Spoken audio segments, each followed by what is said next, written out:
जब लगा कि बालवीर और विवान ने अंधकार पर जीत पाली है, तभी समय ने एक और करवट ली। समय शिला की ताकत से वर्णिका ने वीरलोक की शक्ति को कमजोर कर दिया। शौर्य, जो सदियों से बालवीर का मार्गदर्शक रहा, अब गिर चुका था अपने आखिरी प्राणों के साथ। लेकिन उसने जाने से पहले बालवीर और विवान को एक संकेत दिया, तुम दोनों एक ही ज्योति के दो रूप, मिलकर ही वर्णिका को रोक सकते हो।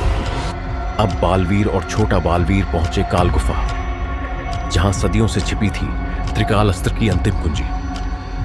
लेकिन उस कुंजी का रक्षक था ब्रह्मयोद्धा, जिसकी शक्ति थी मन को तोड़ना और भाई को भाई से लड़वा देना। ब्रह्मयोद्धा के जाल में फंसकर बालवीर और विवान आपस में ही युद्ध करने लगे। वर्णिका दूर से देख रही थी और मुस्कुरा रही थी, क्योंकि अब जीत उसके कदमों में थी। लेकिन तभी शौर्य ने अपनी अंतिम शक्ति का आह्वान किया और बालवीर विवान के मन से भ्रम तोड़ दिया।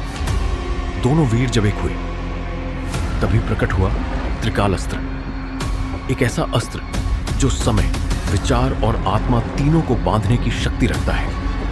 लेकिन वर्णिका कहां रुकने वाली थी? वो समय शिला का उपयोग कर पीछे चली गई अतीत में। उसका लक्ष्य था बालवीर का जन्म ही रोक देना। अब शुरू होगी समय की सबसे बड़ी दौड़। क्या बालवीर और विवान अपने ही जन्म की कहानी को बचा पाएंगे? क्या वे वर्णिका को रोक पाएंगे, जो इतिहास को ही मिटाने चली है? या फिर दुनिया देखेगी ऐसा भविष्य जहां बालवीर कभी जन्मा ही नहीं था?